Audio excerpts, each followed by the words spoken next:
Hello student, कैसे हो आप लोग?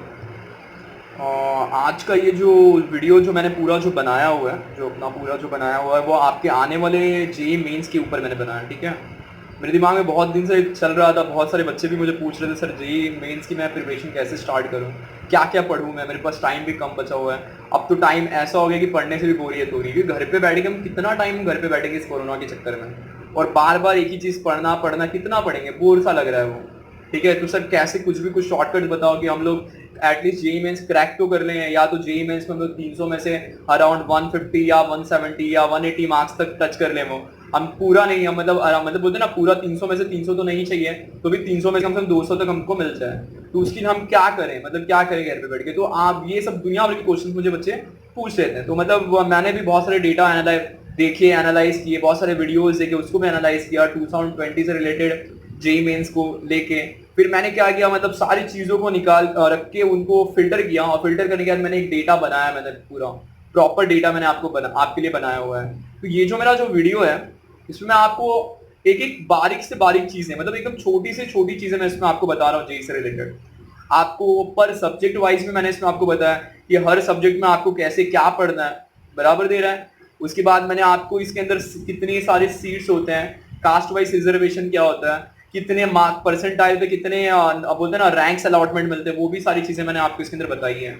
आप इस वीडियो को एकदम अच्छे से रिफर करोगे ना तो मैं ये श्योर दूंगा, मैं ये श्योरिटी देता हूँ आपको कि आपका मार्क्स जेई मेंस में काफी अच्छा आपको मिलेगा। तो मुझे ये बेसिक इन्फॉर्मेशन में मुझे आपको थोड़ी सी चीजें मैं एक्स्ट्रा बता दे रहा हूँ, और ये बताने की तो जरूरत नहीं, आपको भी पता है जेई मेंस का पेपर का पैटर्न, आपको 300 मार्क का पेपर है।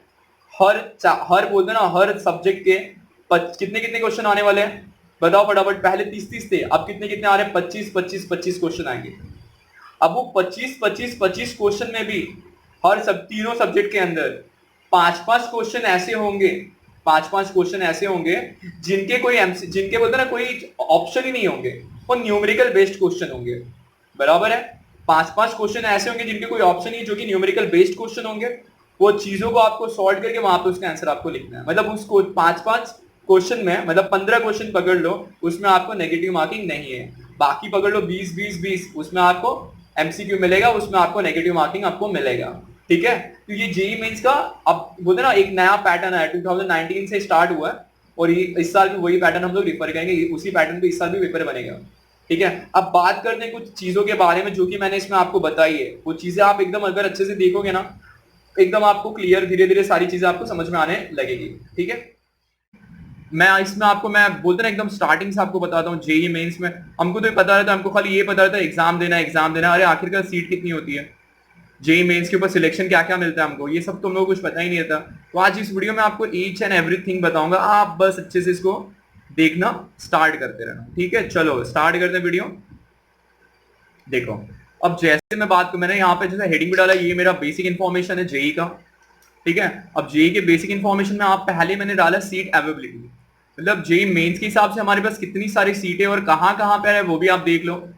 तो जैसे कि बात करते हैं हम लोग आईआईटी की बात करते हैं, तो जेई मेंस के हिसाब सबसे पहले जो बात आती है आईआईटी की, आईआईटी की सीट है हमारे पास 13,583, 13,583, बराबर है। आईआईटी के बाद अगर उतरो तो तुमको मिलेगा एनआईटी, जो भी मेंस के बेसिस पे ही तुमको मिलेगा। एनआईटी के अंदर भी अगर आप सीट की बात करो तो आपको 21,133 सीट्स हैं। अब फिर मेंस के ऊपर बात करता हूं, मेंस के ऊपर फिर से एक आता है ट्रिपल आईटी, जिसको Indian institute of information technology कहते हैं। देखो ये अलग अलग है, आईआईटी और ट्रिपल आईटी अलग अलग है। तो इसमें आपको सीट मिलेगी 4,713 सीट्स मिलेगी। फिर बात करते हैं जीएफटीआई की बात करते हैं, तो जीएफटीआई मतलब वही है अपना गवर्नमेंट, जो बोलते हैं ना कुछ कॉलेजेस जो गवर्नमेंट के अंडर होते हैं, तो वो भी है गवर्नमेंट फंडेड टेक्नोलॉजी इंस्टीट्यूट। उसकी सीट्स की अगर बात करें तो वो है आपका 5,806 कॉलेजेस है उसके, सीट 6 सीटें है उसके टोटल। तो ये है आपकी टोटल, जो मैंने ये आपकी निकाली है पहले जो इन्फॉर्मेशन है, ये आपकी मिल गई आपको सीट्स अवेलेबिलिटी। मतलब हम लोग जेई का एग्जाम देने दुनिया भर के, लास्ट टाइम अगर आपने देखा रहेगा अराउंड 11 लाख स्टूडेंट ने एग्जाम दिया था, मतलब 11 लाख बच्चों ने एग्जाम दिया था। बट अगर आप बात करो आईआईटी की सीट्स कितनी है, तो वो आप देख लो, आपको दे ही रहा है पूरा स्क्रीन के ऊपर वो। ठीक है, अब चलो इसमें भी क्या होता है ना, अपना मोरल डाउन नहीं करते, हमको आईआईटी में सिलेक्शन नहीं मिलता तो हमको एनआईटी सिलेक्शन देता है, एनआईटी भी सिलेक्शन नहीं देता हमको ट्रिपल आईटी में सिलेक्शन मिलता है, ट्रिपल आईटी भी सिलेक्शन नहीं देता हम जीएफटीआई से सिलेक्शन कर सकते। तो ये था पहला चीज। अब हम नीचे उतरते हैं, सीट एबिलिटी हमारी खत्म हो गई, ठीक है।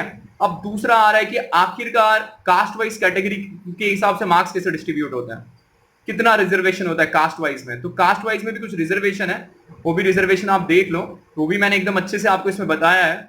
जैसे अगर आप देखो तो अगर आप ओबीसी हो, अगर आप ओबीसी हो तो आपको 27% रिजर्वेशन है हर जेई मेंस के अंदर, मतलब हर एक सेक्टर के अंदर अगर आप देखो तो, चाहे वो आपका आईआईटी हो, चाहे वो आपका एनआईटी हो, मतलब हर एक जगह पे 27% से आपको मिलेगा, इसमें रिजर्वेशन है। अगर आप एससी हो तो आपको 15% रिजर्वेशन है, अगर आप एसटी हो तो 7.5% रिजर्वेशन है, और अगर आप पीडब्ल्यूडी हो तो आपको 3% रिजर्वेशन है। और पीडब्ल्यूडी मतलब जो बोलते हैं ना, एक थोड़ा डिसेबिलिटी वाला कॉन्सेप्ट होता है वो। और अगर आप जनरल कैटेगरी के हो, जो कि बहुत ज्यादा सरदर्द है, जो कि हम है यार, जो जनरल वाले तो बहुत दुनिया भर का है, तो उसमें आप देखो तो 35.5% रिजर्वेशन है, ठीक है। तो ये हो गया आपका जेई का कास्ट वाइज रिजर्वेशन है वो, ठीक है। चलो अब नीचे जाते हैं हम, कुछ और दो इन्फॉर्मेशन मैंने आपको दे दी, ध्यान देते ना, वीडियो बहुत अच्छा है, आपको इसमें बहुत सारी चीजें, बेसिक चीजें आपको देखने को मिलेगी।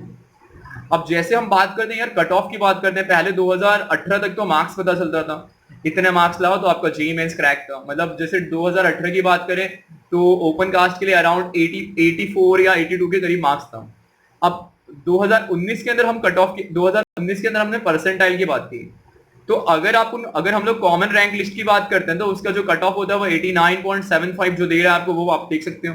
जनरल कैटेगरी है उसका जो कट ऑफ है वो आपका 78.2174 दे रहा है। उसके बाद ओबीसी वाला जो कट ऑफ है वो 74.3166 दे रहा है वो। उसके बाद अगर आप शेड्यूल कास्ट हो तो आपको कट ऑफ मिलेगा 54.0128 मिलेगा, बराबर दे रहा है। उसके बाद आप एसटी हो तो आपको मिलेगा 44.3345 मिलेगा। और फिर अगर आप पीडब्ल्यूडी मतलब वो डिसेबिलिटी वाला सिस्टम है तो 0.1137 अराउंड। तो ये हो गया आपका परसेंटाइल है, परसेंटाइल कट ऑफ है on the basis of caste, ये कास्ट के हिसाब से आपको परसेंटाइल। ओपन के लिए बहुत सरदर्द है भाई, ओपन में भी दो कैटेगरी होता है, एक बोलते हैं ना ओपन में अपर ग्रेड कैटेगरी होता है, तो अपर ग्रेड वाले के लिए ऊपर का मार्क्स है, कॉमन रैंक लिस्ट है। और एक जो तुम्हारा लोअर, जो ओपन में जो लोअर कैटेगरीज होती है उसमें 78.21 है। तो ये आपको मिल गया लास्ट ईयर का जो कट ऑफ था, कास्ट वाइज कट ऑफ आपको मिल गया ये, ठीक है। अगर आप ओबीसी हो, अगर आप एससी एसटी हो, तो आप पहले सोच लो, पहले आप दिमाग में बिठा लो कि कट ऑफ का परसेंटाइल कितना जा रहा है। नहीं तो हमको तो पता ही नहीं था कि आखिरकार कितना, क्या स्कोर, क्या करना है क्या नहीं करना है, वो हमको कुछ पता ही नहीं था। तो आप देख लो, अगर आपकी पढ़ाई भी नहीं, अगर आप शेड्यूल कास्ट हो या अगर आप एसटी हो, जो भी है, अगर आपकी पढ़ाई नहीं भी हो रही है तो भी आराम से आप 15-20 दिन के अंदर इतना आप तो पढ़ ही लोगे कि आपको अराउंड 54 या 44 परसेंटाइल के करीब मिल ही जाएगा वो, बराबर दे रहेगा। चलो अब ये तो हो गया हमारा जो जेई मेंस का कट ऑफ था उसका। बात करते हैं मेंस के बारे में, मैंने कुछ नोट में मैंने लिखा भी है। अगर आप जनरल कैटेगरी हो और अगर आप ओबीसी हो तो बोर्ड में कम से कम आपको 75% मस्ट है, वो 75% आपके पास होना ही चाहिए। बिना 75% के आपको जेई मेंस का जो मार्क्स रहेगा वो कॉलेज एक्सेप्ट नहीं करेगा वो। और अगर आप एससी हो, अगर आप एसटी हो, अगर आप पीडब्ल्यूडी हो तो वहां पे आपको 65% चाहिए। तो ये वाला भी चीज आप देख लो, ये भी बहुत इंपॉर्टेंट है, ये वाला भी चीज आप अच्छे से ध्यान में रख लो। अब बात करते हैं हम लोग, आखिरकार हमको तो ये नहीं पता चलता हमारा रैंक आ रहा है कैसे वो। तो ये जो मैंने रैंक लिस्ट जो निकाला है, ये जो मैंने रैंक लिस्ट खुद से जो एनालाइज करके जो बनाया है वो मैंने लास्ट ईयर के बेसिस पे बनाया, जो कि अराउंड 11 लाख स्टूडेंट ने एग्जाम दिया था, अराउंड 11 लाख स्टूडेंट ने एग्जाम दिया था वो।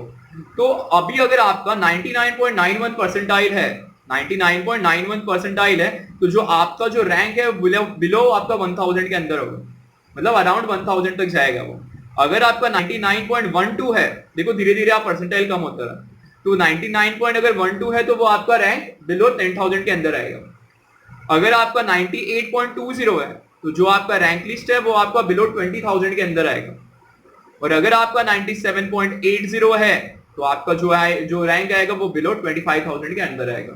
तो ये जो है ना, ये आज अभी जो करंट का हमारा 2020 का जो एग्जाम होने वाला है उसके हिसाब से ये परसेंटाइल थोड़ी बहुत ऊपर शिफ्ट हो सकती है, ज्यादा नहीं शिफ्ट होगी, थोड़ी बहुत ऊपर नीचे शिफ्ट हो सकती है वो। तो ये परसेंटाइल चीजें आप ध्यान में रखो, इसके हिसाब से आप अपने रैंक का इसके हिसाब से आप अपने रैंक का आराम से आप पता लगा सकते हो। कैसे होता है ना, पेपर हार्ड हो, इजी हो, इसके हिसाब से हल्का सा परसेंटाइल का जो क्राइटेरिया है वो थोड़ा सा चेंज हो जाएगा, वो ज्यादा नहीं चेंज होगा, बहुत माइन्यूट चेंज होगा। तो ये परसेंटाइल वाला सिस्टम आपको ध्यान में रखना है, इसको रख के आपको एग्जाम की प्रिपरेशन करनी स्टार्ट करनी है, ठीक है। चलो थोड़ा और आगे निकलते हैं। ये बेसिक चीज मैंने आपको इसमें बता दी। अब मैं आपको बता दूंगा फिजिक्स में कैसे इंपॉर्टेंट है, केमिस्ट्री में क्या इंपॉर्टेंट है, मैथ्स में क्या इंपॉर्टेंट है, कैसे क्या पढ़ना है, इंटायर चीजें पढ़नी है क्या नहीं पढ़ना है, वो मैं आपको सब कुछ बताऊंगा इसके अंदर। तो मैंने कुछ अपने हिसाब से कुछ एनालाइज करके कुछ डेटा मैंने बनाया है यहाँ पे। डेटा पे आप अच्छे से फोकस करो, ये डेटा पे आप अच्छे से फोकस करो, आपको चीजें दिखाई देंगी।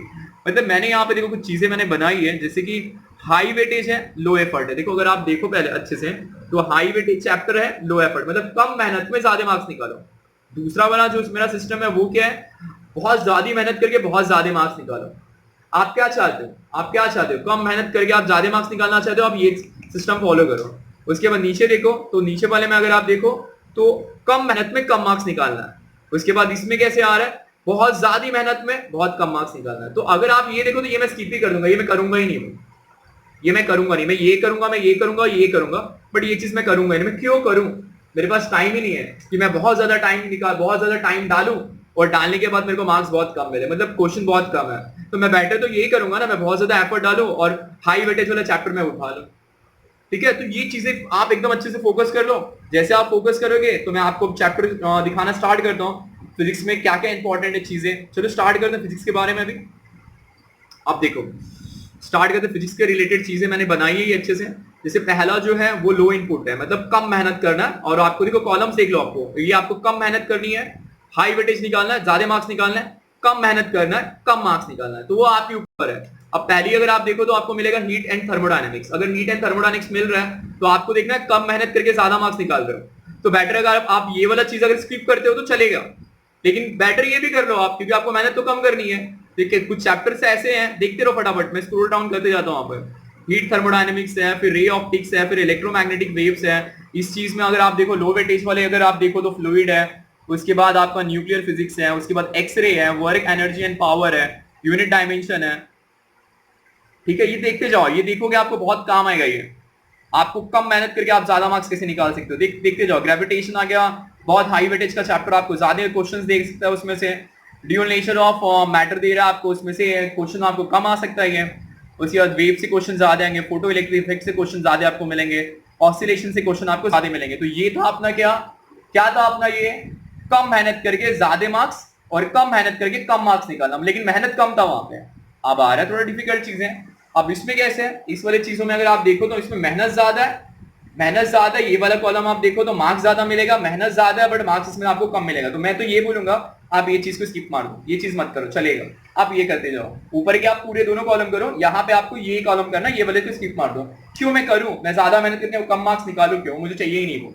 तो अब इसमें अगर आप देखो तो इसमें चैप्टर आपके कौन से आपको दे रहे हैं। इसमें आपको मिलेगा इलेक्ट्रोमैग्नेटिक इंडक्शन दे रहा है, उसके बाद रोटेशन दे रहा है, काइनेमेटिक्स दे रहा है, इलेक्ट्रोस्टैटिक्स दे रहा है, करंट इलेक्ट्रिसिटी है, उसके बाद प्रॉपर्टीज ऑफ मैटर है, उसके बाद बोर्स एटॉमिक मॉडल है, वेव्स एंड साउंड है, उसके बाद magnetic effect of current and magnetism. तो देख लो एक बार, ये भी समझ में आ गया। देखो मैं अच्छे से एकदम चीजों को मैं स्क्रॉल डाउन करके आपको दिखा रहा हूँ ताकि आप एकदम अच्छे से समझो। तो मतलब मैंने दो चीजें इसमें दिखा दी आपको, किसमें आपको कम मेहनत करके ज्यादा मार्क्स निकालने हैं और किसमें आपको कम मेहनत करके कम मार्क्स निकालना है, किसमें आपको ज्यादा मेहनत करके ज्यादा मार्क्स निकालना है और किसमें आपको ज्यादा मेहनत करके कम मार्क्स निकालना है। तो ज्यादा मेहनत करके कम मार्क्स निकालने वाली चीजों को आप स्किप मार दो। तो ये आप अच्छे से देख लो। अब आ रहा है हमारी केमिस्ट्री के बारे में। केमिस्ट्री तो बहुत ईजी रहता है। अब चलो केमिस्ट्री में भी देख लेते हैं। लो देखो फिर से वही आ गया अपना, हाई वेटेज का है, लो वेटेज का है, उसके बाद कम मेहनत वाली चीजें। एटॉमिक स्ट्रक्चर अगर आप देखो, ये दोनों कॉलम आप अच्छे से कर लो। एटॉमिक स्ट्रक्चर है, उसके बाद गैसेस एंड लिक्विड्स है, उसके बाद इलेक्ट्रोकेमिस्ट्री है, केमिकल काइनेटिक्स है, nuclear chemistry, nuclear and surface chemistry देख लो। ये वाले साइड में अगर आप देखो तो केमिकल इक्विलिब्रियम है, रेडॉक्स है, वॉल्यूमेट्रिक एनालिसिस है, सोल्यूशन है, मेटलर्जी है, क्वालिटेटिव एनालिसिस है। ये तो ये दोनों कॉलम सब अच्छे से कर लो, ठीक है। देखते रहो फटाफट। उसके बाद थोड़ा नीचे अगर मैं करता हूँ तो फिर केमिकल बॉन्डिंग आ गया, डी ब्लॉक आ गया, कोऑर्डिनेशन कंपाउंड आ गया। इसमें अगर आप बात करो तो इसमें आपका हाइड्रोकार्बन्स आ गया। तो ये दोनों कॉलम अच्छे से कर लो और एक एरोमेटिक कंपाउंड्स बराबर दे रहा है। तो इतनी चीजें आपको बहुत अच्छे से करनी है। अब बात करते हैं अपना ज्यादा मेहनत करके ज्यादा मार्क्स निकालने वाले चैप्टर्स। अब उसमें भी कौन से थर्मोडायनेमिक्स है, एस ब्लॉक है, जनरल, उसके बाद जीओसी है, ये सब छोड़ना मत कॉलम्स, ये कॉलम आप छोड़ना मत। इसमें हाई इनपुट मतलब हाई इनपुट मतलब ज्यादा मेहनत करके ज्यादा मार्क्स निकालने वाले छोड़ना मत, ज्यादा मेहनत करके कम मार्क्स निकालने वाली चीजों को आप छोड़ सकते हो, वो आपके ऊपर है। अब क्या क्या है उसमें भी देख लो आप। आपका थर्मोडायनेमिक्स है, फिर पी ब्लॉक है, फिर उसके अंदर general chemistry, general organic chemistry है, जीओसी है, आइसोमेरिज्म है, अल्डिहाइड एंड कीटोन्स है। आप बगल वाले कॉलम में देखो तो जिसमें मार्क्स आपके कम मिलेंगे, ज्यादा मेहनत करके कम मार्क्स निकालना है, वो तो करना ही नहीं है मुझे। मोल कॉन्सेप्ट है, आयोनिक इक्विलिब्रियम है, सॉलिड स्टेट है, एस ब्लॉक है, पीरियोडिक टेबल है, उसके बाद क्लासिफिकेशन एंड नॉमेनक्लेचर है, वो देखते रहो, फटाफट देखते जाओ, देखो आपको चीजें सब अच्छे से समझ में आने लगेगी। फिर नीचे करता हूँ तो ये रहा, इसके अंदर आओ तो इसमें आपको मिलेगा नाइट्रोजन कंपाउंड है और बायोमोलिक्यूल्स। तो ये चीजें होगी मेरी केमिस्ट्री की, ये चीजें मेरे को मिल गई केमिस्ट्री की। तो मैं फिर से आपको बता रहा हूँ कि जहां पे आपको हाई इनपुट दिया हुआ है और हाई वेटेज है वही करना है, और हाई इनपुट डाल के लो वेटेज वाले वो चीज आपको नहीं करना है। बराबर दे रहा है, दोनों के लिए सेम है, फिजिक्स के लिए भी सेम फॉलो करो, केमिस्ट्री के लिए भी सेम फॉलो करो, मैथ्स के लिए भी आप सेम फॉलो करो। चलो अभी मैथ्स की तरफ आता है। अभी मैथ्स की तरफ देखो तो मैथ्स में फिर से वही आ गया, लो input high weightage, chapter 3D, उसके बाद वेक्टर, उसके बाद determinants, matrices, sequence and series, straight line, circle. अब हम लोग हाई बोलते ना, लो बोलते कम मेहनत करके कम मार्क्स चाहिए, वो भी चीजें हम निकाल सकते हैं। डिफरेंशियल इक्वेशन, डिफरेंशिएशन, इसके बाद ट्रिग्नोमेट्री, उसके बाद स्टैटिक्स, उसके बाद मैथमेटिकल लॉजिक, उसके बाद सेट्स एंड रिलेशन। अब फिर नीचे थोड़ा आता है तो नीचे अगर आप देखो तो इसमें जिसमें मार्क्स हमको ज्यादा मिलने वाले हैं वह है आपका प्रोबेबिलिटी, उसके बाद है आपका इसके अंदर ये आपका हाइट एंड डिस्टेंस है। अब बात करते हैं हाई हाई इनपुट की, मतलब ज्यादा मेहनत करने वाले चैप्टर्स की। अब ज्यादा मेहनत में आपको खाली ये वाले कॉलम्स करने हैं, ये वाले आपके ऊपर, आपको करना है तो आप करो, नहीं करना है तो छोड़ दो। अब उसमें क्या क्या है हाई, उसमें भी देख लो आप, तो उसमें क्या क्या आपको मिल रहा है। एक तो आपका डेफिनेट इंटीग्रल्स है and area under the curve है, वो एक देख लो। इस चीज में आपको मिलेगा ट्रिग्नोमेट्री, रेशियो। अब नीचे अगर हम लोग आएंगे तो लिमिट एंड कंटिन्यूटी है, वो सब आप कर लो, फंक्शन कर लो, एप्लीकेशन ऑफ डेरिवेटिव कर लो, उसके बाद कोनिक वाले सेक्शन कर लो आप, फिर उस कॉम्प्लेक्स नंबर कर लो, क्वाड्रेटिक इक्वेशन कर लो। इसमें अगर आप देखो तो प्रॉपर्टीज ऑफ ट्रायंगल है, परम्यूटेशन कॉम्बिनेशन है, उसके बाद इनडेफिनेट इंटीग्रल्स है। आप मैं आपको बार बार चीजें बता रहा हूँ, जहाँ पे हाई इनपुट लो वेटेज उसको छोड़ सकते हो आप, उसको करने की जरूरत नहीं है, ठीक है। और फिर इसमें एक चीज और, एक लास्ट में आ गया बायनोमियल थ्योरम्स पकड़ लो। तो ये था अपना फिजिक्स केमिस्ट्री मैथ्स का इंपॉर्टेंट जेई से रिलेटेड। मैं आपको फिर से बोल रहा हूँ, मैं आपको ये श्योरिटी नहीं दूंगा कि आप 300 में से 300 लाओगे, बट मैं आपको ये श्योरिटी दूंगा कि अगर इसको अगर आप अच्छे से फॉलो करोगे तो 300 में से आपका अराउंड 150 तक या 150 के ऊपर तक अपना ये मार्क्स अपने को टच मिल जाएगा ये, ठीक है। फिर से मैं आपको चीजें बता रहा हूँ, फिर से एक बार मैं आपको ये चीज दिखा दे रहा हूँ, जहाँ पे मैंने कुछ चीजें बनाई है वो उसको आप देख लो। ये चीज अगर आप याद रखोगे ना, तो ये चीज जो 4 कॉलम्स अगर आप ध्यान में रखोगे ना, आप जेई का एग्जाम एकदम आराम से क्रैक कर लोगे। फिर से देख लो वहां पे क्या है, फिर से मैं वहां पे आपको बता रहा हूँ, हाई वेटेज है लो एफर्ट है, ये करना है आपको। हाई वेटेज है हाई एफर्ट है, ये भी आपको करना है। लो वेटेज है लो एफर्ट है, ये भी आपको करना है। लो वेटेज है हाई एफर्ट है, ये आपको नहीं करना है। मैं हाई एफर्ट डाल के लो वेट का चैप्टर करूँ क्यों, बराबर दे रहा है। तो कभी भी अगर आपका हाई इनपुट वाला अगर कॉलम्स है, जैसे ये हाई इनपुट वाला कॉलम है, तो हाई इनपुट वाले में ये अगर आपको करना है तो करो, नहीं करना है तो आप इसको छोड़ो, ठीक है।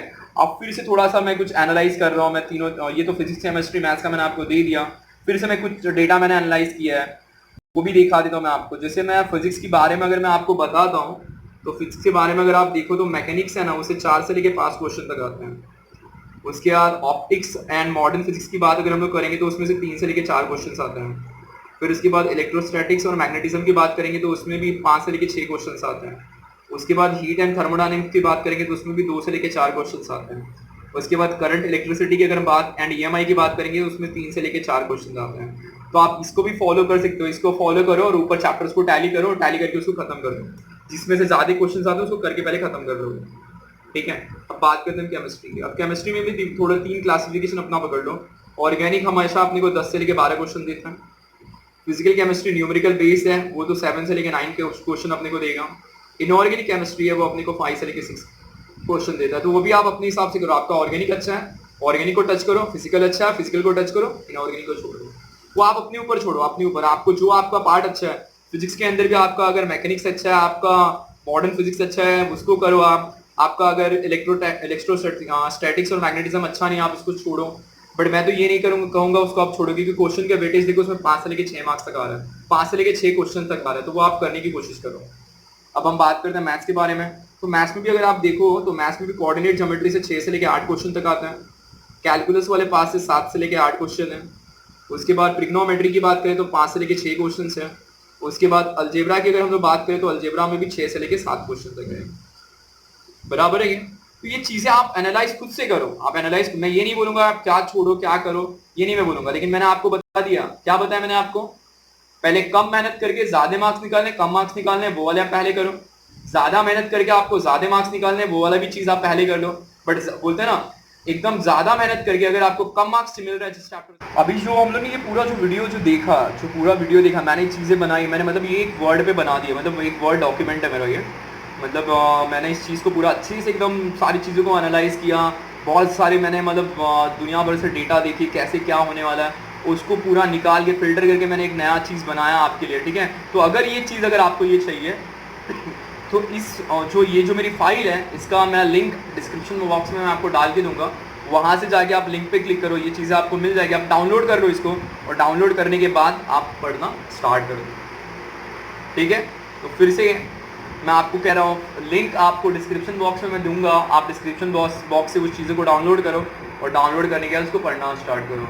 मैं फिर से ये चीज़ बार बार आपको मैं दिखा रहा हूँ, इस वीडियो को लाइक करो, शेयर करो, सब्सक्राइब करो, और बेस्ट ऑफ लक आपकी जेईई एग्जाम के लिए, ठीक है। मिलते हैं अगले वीडियो में।